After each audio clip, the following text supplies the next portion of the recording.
Sabah al-Khair, good morning and welcome. My name is Suad Yusuf, and it gives me great pleasure to be with you all today as we near the end of this climate change conference. These 2 weeks have been full of interesting themes, including finance, trade, gender equality, just transition, urbanization, education, and more. But I think what makes today's theme a little bit different is it's one of the ones that's most easily graspable for most of us. While the other themes may not necessarily affect everyone, this is the one where nobody can be untouched. It's about food, agriculture, and water. And under this theme, we have this morning's session on cultivating sustainability. As someone who comes from an agricultural lineage, the idea of sustainability when it comes to agriculture, water, and nature resonates with me very deeply, and I'm extremely happy to be with you here today and with my two panelists. To my left is Dr. Michael Okafor, Chief Sustainability Officer at McCormick & Co., a global leader in flavor. Very cool. With 20+ years of experience in leading strategic product innovation and sustainability practices. And to his left is Mr. Ayola Dominic, President and co-founder of Coolbox, a company which focuses on cold storage solutions, and he previously worked with global companies including Servier, AstraZeneca, and L'Oreal. I'm going to start, Ayola, with you if you don't mind. And can I ask you to talk to us a little bit about Coolbox, about what the motivation was for creating it, and what impact you hope it will have? Thank you very much for that, and thanks for this opportunity. First of all, there's a big challenge in sub-Saharan Africa, which is the fact that about 40% of our food is wasted, even before it gets to the market, which means literally that there's a huge problem with food security. And the question is, why is this happening? So what we've done in Coolbox is we figured out that about 600 million people lack access to electricity and therefore lack access to refrigeration, as compared to what you would see in Europe and America, where you have 100% penetration of refrigeration. In sub-Saharan Africa, you will find out that you have only 17% penetration of refrigeration. And what that means is you have about 40% of food that is wasted, and about 4 out of every 10 children die due to lack of vaccination. So what Coolbox has done, using the sun and water that is extremely abundant in sub-Saharan Africa, we created a solution that is able to generate refrigeration for up to 4 days, whether or not you have power, whether or not you have sunlight. What that literally means is that we're able to store energy in the ice as opposed to storing energy in typical lithium batteries. And of course, looking at the peculiarity of the continent, what good is refrigeration if no one can afford it? So what we did is we integrated in our freezers a pay-as-you-go solution that enables individuals and shop owners to pay as low as $15 a month to own a refrigerator. And that's what we've been able to do, trying to keep the cost of owning a freezer as low as possible. I don't know if that explains what we do. Exactly, thank you. Fantastic, thank you. And Michael, as an observer of the impact of climate change, what are your thoughts about the major challenges that face us in terms of sustainable agriculture, water management, and food security? Thank you very much, Suad. First of all, I'm really delighted to be here and to see some good faces inching and caring for the topic of interest here. I work for a global company called McCormick & Company. So that's a little bit of a background. We're the king of flavors, meaning herbs and spices doesn't get any better. Our company is the leading producer and marketer of herbs, spices, and seasonings. And we are in over 125 different countries and territories. Now, what is interesting is we source from over 80 different countries around the globe. Those countries have one thing in common. They are all in the global south. Let's face it, herbs and spices don't grow in cold weather. And so for us, what is important is the longevity of those communities, the resilience of those communities is very critical for our thing.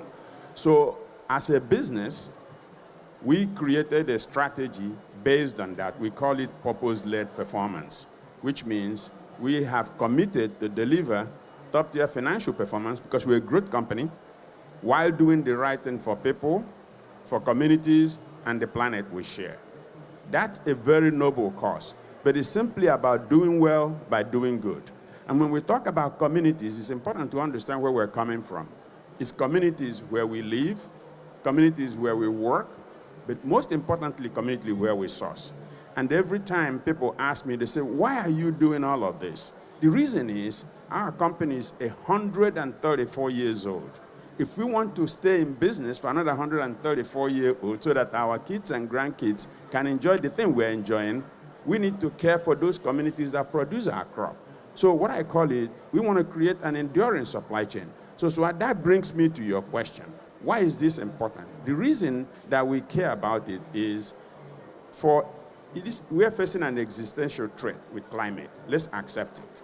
And who is bearing the brunt? The global south. That's where our business is. And if you look at that, most farmers, when you go to farming communities, you don't see women participating because most of the farms are owned by men. Majority of the workers on those farms, weeding and doing all kinds of things, are women. And we have 50% of the global population that is not participating in this growth economy. I personally approach it because my mom, by the way, I grew up on eastern part of Nigeria on a farm.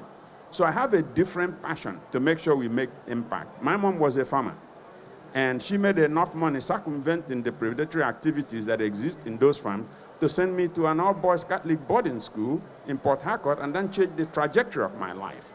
I don't want that to be an exception. I want it to be the same purpose for every single child on this planet.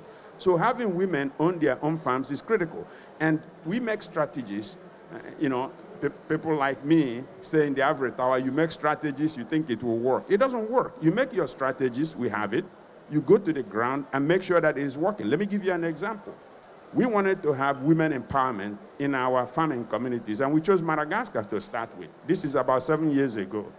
And we took that strategy to Madagascar. The women, remember, we're trying to do women empowerment. You know what they said? That's all well and good, but we don't have any money. We can't get loans. That was an epiphany moment for us.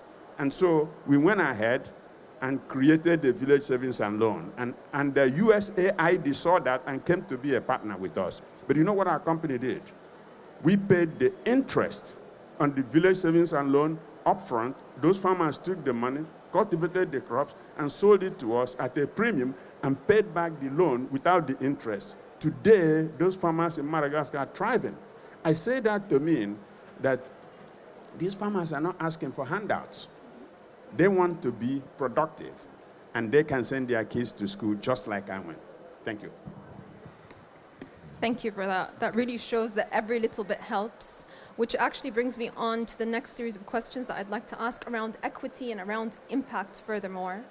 Ayona, there can be no doubt about the impact that solutions like yours can have on the lives of absolutely many.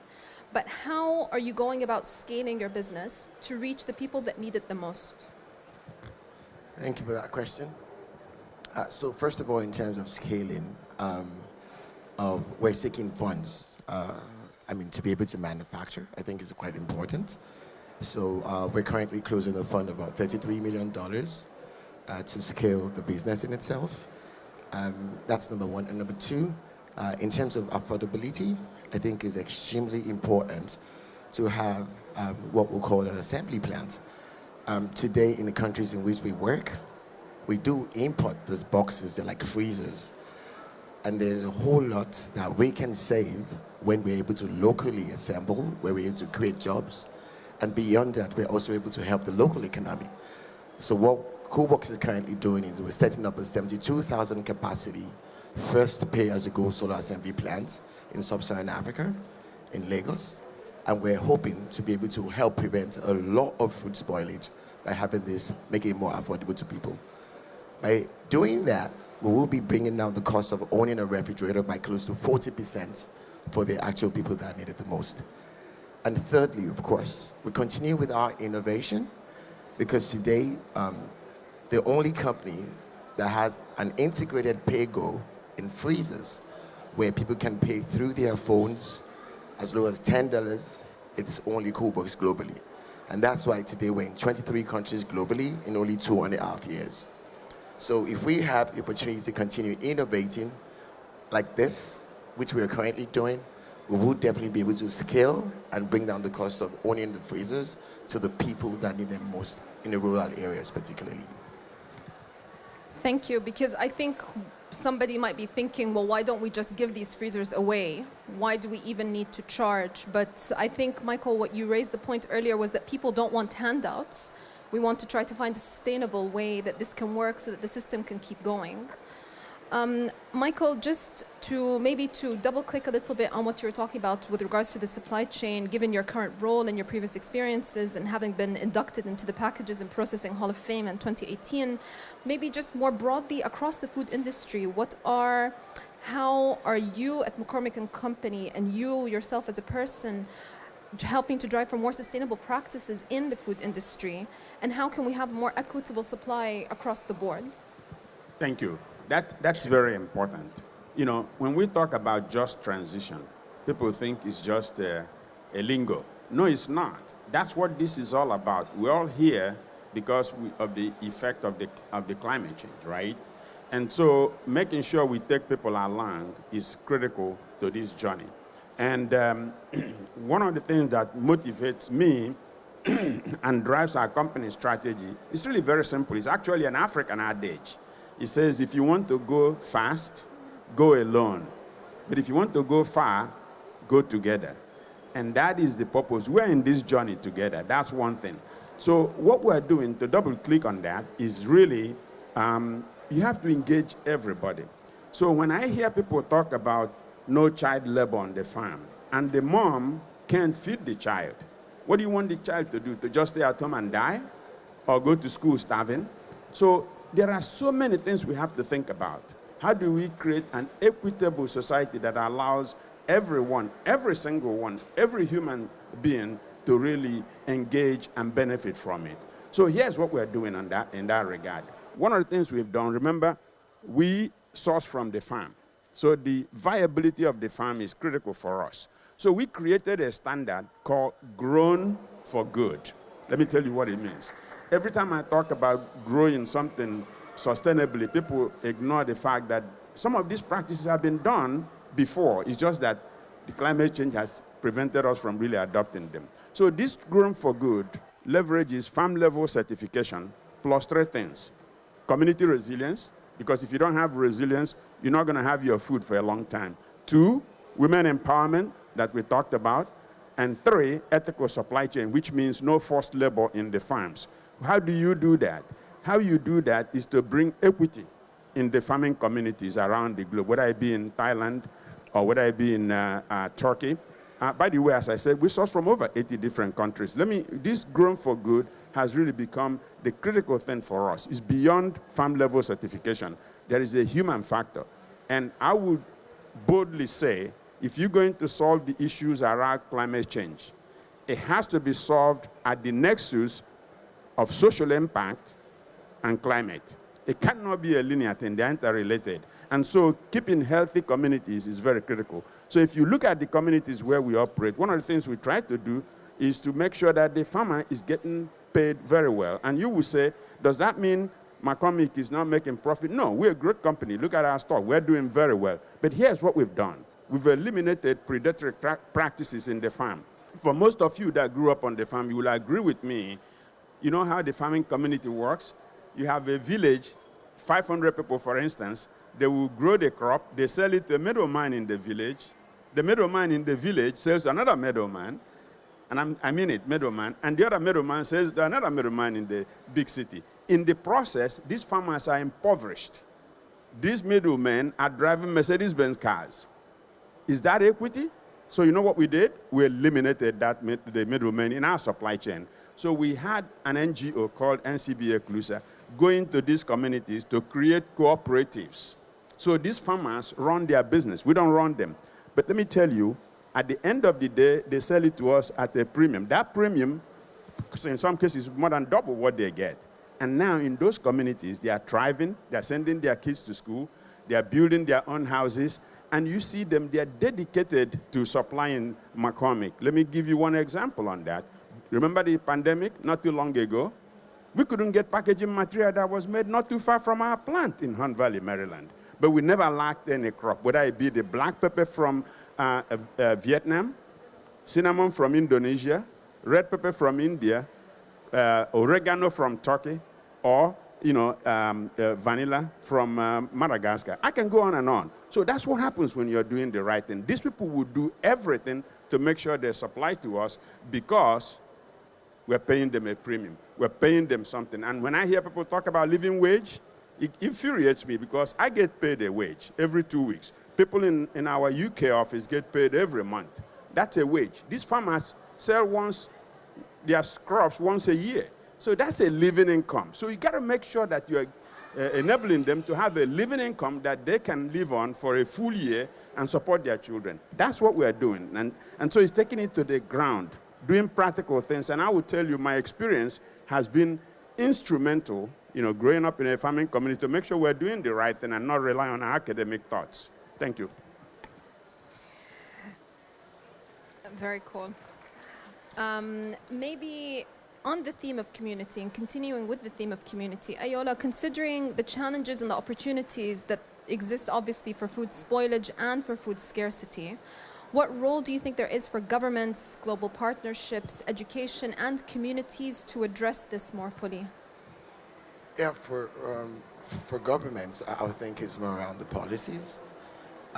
Policies definitely has a whole lot to do when it comes to food safety and ensuring that people are able to afford this refrigerators particularly. That's number one. When we talk about policies, we're talking about policies that assist in local empowerment. This is very, very important. That's number one.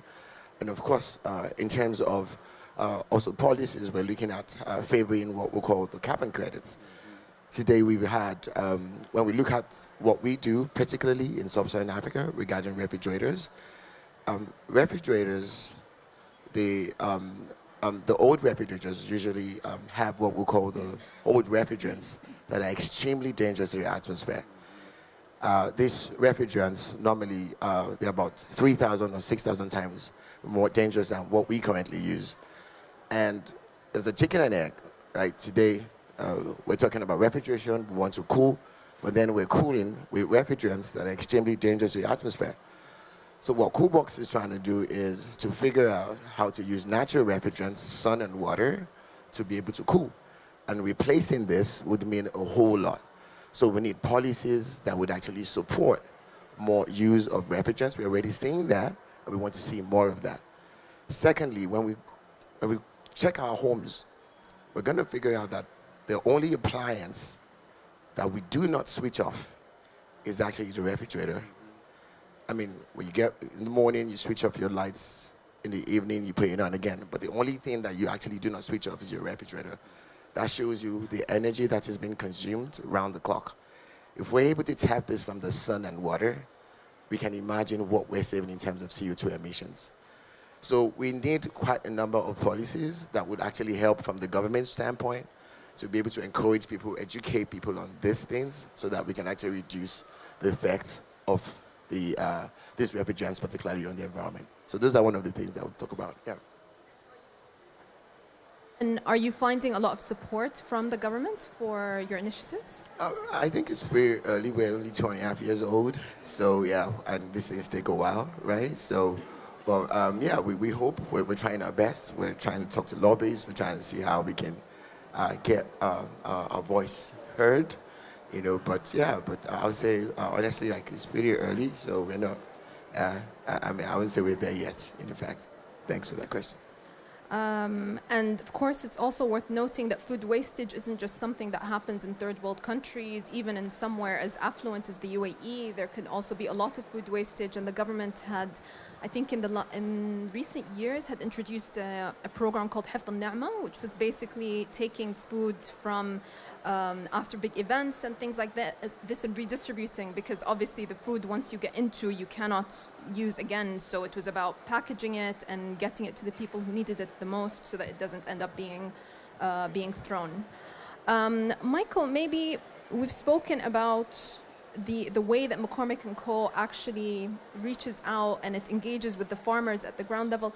Why do you think this can't happen more widely across the food industry as a whole? Because if we could do that, then obviously we'd be addressing a lot of these issues.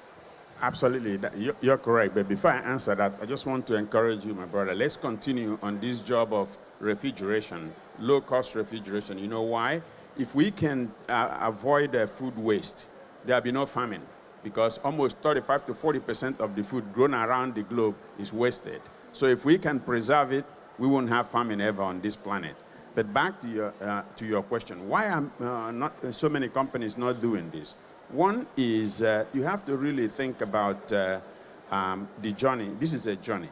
Companies are coming to it. Let me can I share one thing that tells you when you're doing the right thing and people notice, they want to join? About 2.5 years ago, because what you said, first of all, is true. And I want to tell you, you can't say, because it's true, we give up. Let me give you something we did 2.5 years ago. We convened 3 companies. By the way, we are in a pre-competitive space. When it comes to climate and social impact, it's a pre-competitive space. So this is a case where you have to practice what I say, co-opetition, collaborate to compete. And so when we formed this group, there were 3 companies, McCormick, PepsiCo, and Mars. And by the way, Mars competes with us in some markets. But these 3 companies decided most of the people that supply to us supply to them as well. So why don't we go to those suppliers? These suppliers have no clue about climate strategy. This is above their head. So we said, we got to do something to bring these suppliers to really practice what we're preaching. Because we recognize that African proverb, if you want to go far, you have to go together. But they didn't have the money or the expertise. So we hired a consulting company called Guidehouse. I'm sharing all this so that other people can start to think about it. Guidehouse is a climate expert company. And so we hired them to start teaching the suppliers how to set a climate strategy, either to align with the Paris Agreement of 1.5 degree pre-industrial global warming temperature by 2030 or net zero by 2050. And Guidehouse kept teaching them. We've completed the 6th cohort. Now let me give you the traction, because I say we're on a journey. Today, remember 3 CPG companies started this. Today there are over 24 CPG companies, big ones, Nestle, Coca-Cola, they have joined this. But here's where the rubber meets the road, because remember, I'm a pedestrian mindset. So where the rubber meets the road, how many suppliers have you impacted? Today, we've impacted over 700 suppliers globally, including a supplier last year when I was in Sharm el-Sheikh from Egypt. While I was still at the COP27, this supplier signed up. And we pay for this training. Our company and the CPG companies pay for this training. That's how you get a groundswell. That's how you get everybody.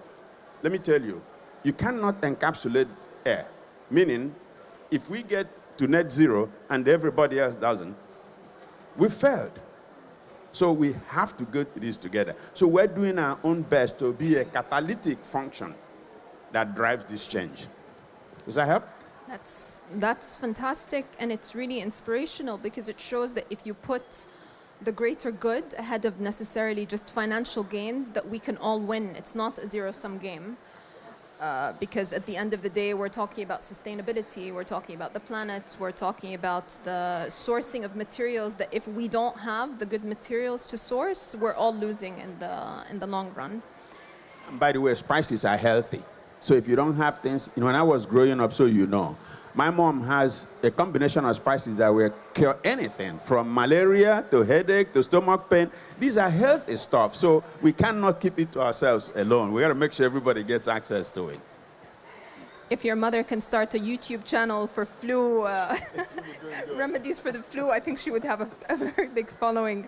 I'd like to talk to you, please, and maybe end on, and then maybe we'll take some questions if there are any, on just aspirations for the future. If we think about the next 10, 20, 30 years, what things could actually look like. Because I think what conferences like this do is they give us hope.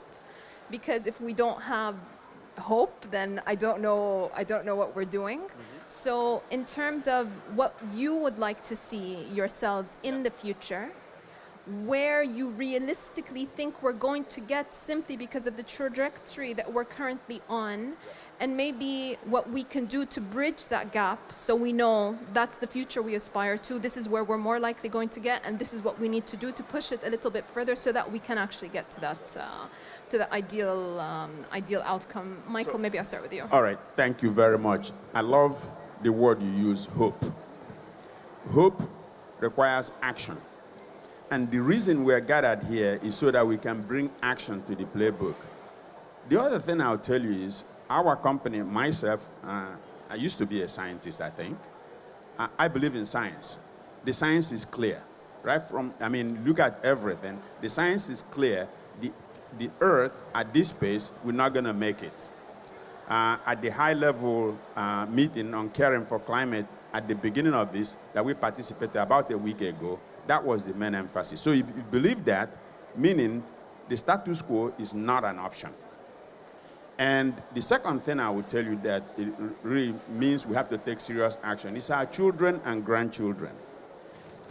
Think about it. If the climate gets to a tipping point, if the world gets to a tipping point, we're doomed. There is only one climate that we have. We're doomed. So what I would say is, one, we have to match hope with action. Two, we have to make sure we are financing this appropriately. Every little bit counts, okay? And 7 years ago, I was the first person in our company to start talking about blended finance. The companies can't do it alone. The government can't do it alone. The multilateral banks have to come and join. That's why we are partners with IFC, which is part of the World Bank. Most of you know IFC. We also partner with USAID because the US government think about the IRA, the Inflation Reduction Act. There's a lot of money. We have a project now that we are doing in Asia that is funded by USAID.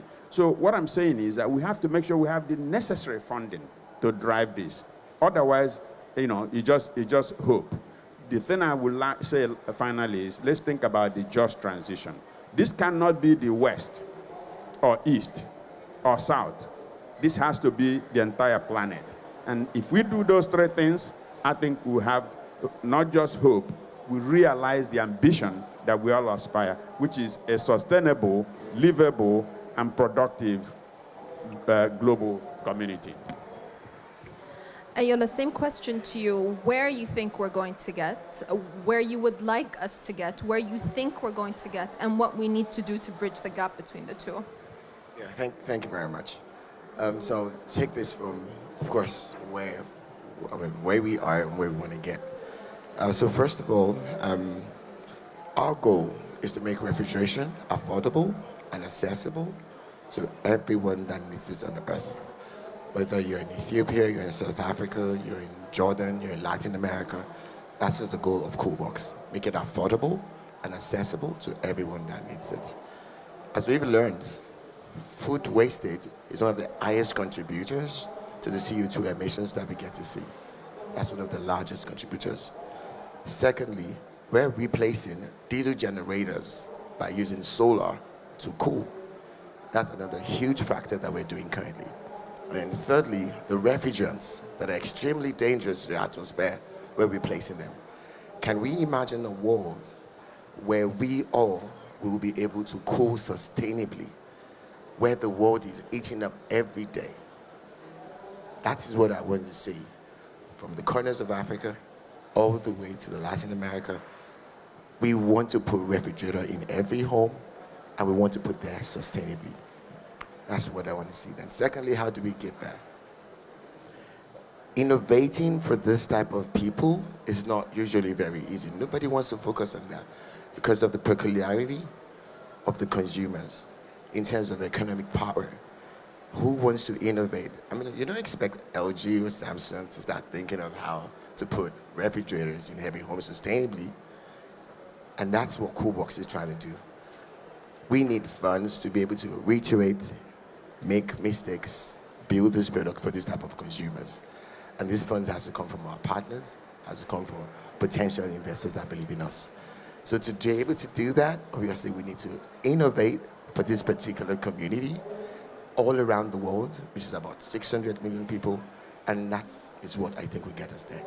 Thank you. And to be fair, this wouldn't even necessarily just be a solution for the global south, because this could also be a solution for the global. This is a global solution. True. It's not just something that they need. I mean, I'm going to jump in that. You know, amazingly, we've been seeing a lot of demand from Singapore, which is kind of weird because of the cost of electricity. And so we've been seeing quite a number of, even in France, sometimes you're like, why are they calling us, right? Like, why are people, and you get to get these numbers calling you over time, but people are beginning to understand that these things are very essential and we need to actually get it done. And then the applications of that could also move not just into course. refrigeration. There are so many other things that could maybe drive for more sustainable living altogether. This has been extremely inspirational. Thank you both. I'm just going to look across to see if anybody has any burning questions, because we still have some time on the clock. I wanted to say that it's a very inspiring set of applications and strategies that you are using to advance sustainability across your supply chains and your technologies. One question for you, sir, Dr. Michael. When you're sitting in an executive boardroom and you are the chief sustainability officer, which is a relatively renewed inclusion in the executive boardroom, how do you balance the economic and business imperatives with the sustainability initiatives that have longer term returns than the next quarter's returns, right? That's a question for you and for one of the coolest technologies I've heard of, Ayula. If I can ask you, one, what has been the greatest challenge to adoption by consumers of your products and what that educational part of that work looks like? Thank you. Thank you very much. That's a very important question, to be honest with you, because if you don't do it right, you're not going to make traction. So I appreciate your question. Let me tell you what we've done. First of all, you have to embed this in your business strategy. So let me tell you what we've done on that one. Before now, people used to talk about corporate social responsibility. Can I tell you, in my opinion, and our company accepts that, the era of corporate social responsibility is over. If you're not embedding your sustainability journey in your corporate strategy, you're not going to make traction. And let me tell you, in our own case, we created a strategy we call purpose-led performance. Have you heard about leading with purpose? Meaning, let me put it simply, it's about doing well by doing good. If we don't have a viable and resilient farming community in over 80 countries around the globe, we don't have a business. Okay? So that realization was the foundation of our corporate strategy called purpose-led performance. And that's where we said, we are a growth company. We have to grow and continue to grow. To do that, we have to really make sure that the farming communities that supply it are healthy. They are practicing sustainable practices, as I talked about growing for good. Let me give you an example. These farmers, you would think that, they wouldn't change. They do. A good example is Madagascar, okay? You know that Madagascar supplies 80% of the world's natural vanilla, one country. And we source mostly from there. In the Andapa region, if you know Madagascar, not Antananarivo. It's Andapa, Sava, Moa, etc. Those are the regions where we source. And so one of the things we brought to them was regenerative practices. We have agronomists that go into the field to teach them how to practice those regenerative practices. The good news is, if you do it right, things like vanilla, which is an orchid, By the way, most people don't know that vanilla is an orchid. And what does an orchid do? You stick it to the ground, it grows, right? What does an orchid require? Any orchid, it requires a host plant. Am I correct? And that host plant is another tree you plant, and they grow in the shade. So you're having a double impact on reducing climate. So this is how our strategy works. And these farmers have higher yields because of the regenerative practices that they are producing. We've eliminated predatory activity, so they are making more money. So there is an incentive for them to do that. That's why our company is doing what we're doing. We're not doing it because of corporate social responsibility. Absolutely not. It's over. It's about embedding it in a business so that we will have what? An enduring supply chain forever and ever. Thank you. Good question. Thank you very much. Thanks. That was great. I completely agree with you. Yeah, I mean, commercial and social sustainability has a whole lot to do with financial sustainability. It goes hand in hand. I think that's what it's trying to say. So for us, that's a very good question. We get that a lot, so I'll tell you. I'll take that in 3 parts. First of all, which is very peculiar to Coolbox, one is what we call proper market segmentation. In the countries in which we work, there's really lack of data, and the challenge is today we're basically focused on small businesses that require refrigeration for income generation. But then, how do you source for data to be able to identify those type of customers? And so there's always a thin line. There's no documentation whatsoever. There's no paperwork whatsoever to say this person can afford it. And in reality, an average unit costs about $1,500. There's really no justification for anyone to put a freezer at $1,500 at home just to get it at home. So if you're buying it, it's definitely for productive use, for making money, right? And so we've struggled a lot with that, identifying who exactly needs our freezers and how to get the metrics for those that need the freezers. So that's number one. And secondly, quality versus cost, right? So it's a chicken and egg story. Now you're having peculiar customers in front of you, and quality is everything, and quality is not cheap. So how do you strike the balance between having to give them a high quality product and also ensuring that they're able to pay for it? Because you don't want to overburden them, right? So that's the second challenge. Of course, thirdly, education. Most of our market women, our aunties, our sisters that use those freezers, a lot of them just imagine it's a magic bullet, right? So once you have that sun, and then it just goes on and on and on. So we struggled a lot educating customers about what solar does, and that there's something called energy storage. The batteries need to be charged for it to run around the clock. This we had a huge problem with at the beginning. It's not working, it's not working, it's not working, so you have to re-educate them. But I'm glad we figured that out. So one of our major onboarding rules, non-negotiable, is an hour call with the client on the phone in local language to ensure they understand what solar cooling means. So in short, those are the 3 major problems that we often face. Thank you very much.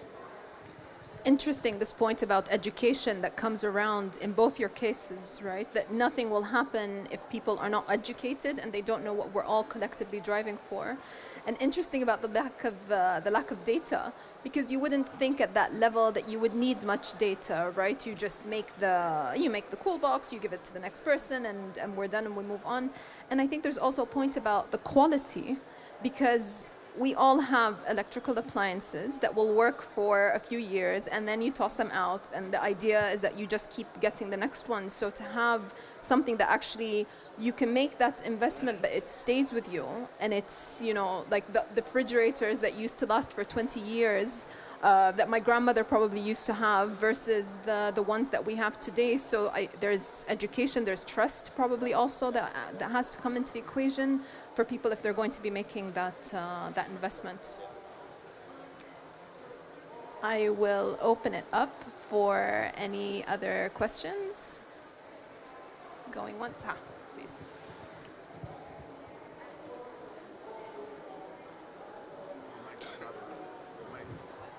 Hello. Hi. First of all, thank you for such an inspirational panel. It was really, I learned a lot from what you were saying.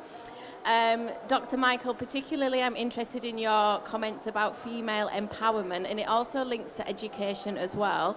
In the UAE, there's a strong emphasis on agriculture within education, and I just wondered if it came naturally to the females that you have met and you have worked with, or do we need to do a little bit more work around educating females on how to become a farmer and how to get into that industry? That is a very important question. I should have addressed it up front. So thank you for asking the question. So here's the thing. In most farming communities, similar to the one I grew up in, the women mostly take care of the children. They do all the chores. They work from 4 a.m. in some cases to midnight. They are exhausted and they can't do things. So one of the things we did for each farming community where we operate, we also recognize our limitations, because when it comes to gender issues and women issues, McCormick is not the expert. But we have an expert. It's called CARE International. If you know Michelle Nunn, she's passionate about, women empowerment, women education, enabling women. So we hired CARE to go into those communities and really find out, one, why is it that these women can't start their own businesses or their own farms? That's one. Two, what will it take to enable these women to start their own businesses or in this case, farms, something that is of interest to us? Do you know that CARE did such a good work that the NYU Business School has already done a paper about McCormick? We call it McCormick Women Empowerment Framework, MWEF. So that framework is critical. So hope is not a strategy. So if we want to do something to empower women, we have to enable them. So we go in there and tell them the importance of, taking those training that we offer or our expert will offer, and then working collectively in the communities to really develop their own work. And this has really been the game changer. You got to educate those women, dedicate it to them, tell them what they can do. I'll give you two examples quickly. One is in Indonesia, cinnamon. Most people don't realize that cinnamon grows in an Amazon type of jungle. It's the back of a tree. You can't harvest it prematurely or it will die. So these women are now formed a group to create nurseries. And one that I really love to share is Carol Leana, that's her name. And she has done so well while raising her children. It's not an if, this or that. It's this and raising children. And so she's doing so well. You know what she decided? To create a women leadership group. Now she's already created that, and these women in the village are farming together. That's one example. It gives me great joy when I go to Indonesia to see the progress. Second is Turkey. Almost 100% of our oregano comes from Turkey, in the Denizli area. So if you get to Izmir, you go by the mountains, not in Istanbul. So these are where the farming communities are. Before, most of their children will go to school in Istanbul, and they don't want to come back. But the work we're doing with women, owning their farms, along with their husbands, remember, this is not an exclusive thing. To your point, this is not a zero-sum game. It's this and so these women are making money, driving cars. Guess what? Today, their children that graduate from universities want to come back and run their farms because it's not profitable. So there is power in training those women because they've been left behind. And that's what we've done, and that's the game changer. So great question. Thank you very much. Thank you very much for that. I think we're coming up to the end of our time. I just wanted to thank both of my panelists. I hope that the discussion today has given everyone a little bit of a sense of hope, a little bit of clarity on some of the initiatives that are happening, maybe the importance, I think, of education and the awareness that we can collectively build and create, and the importance of grassroots movement and how we are all in this together, that no one person or one party is going to solve this, and that we're all in this for the long run as long as we call planet Earth home. So thank you again to my panelists. Thank you to everybody for being here, and enjoy the rest of your day. Thank you. We should thank Swart for being a great moderator. I really appreciate you, my sister. So Thank you. Thank you very much.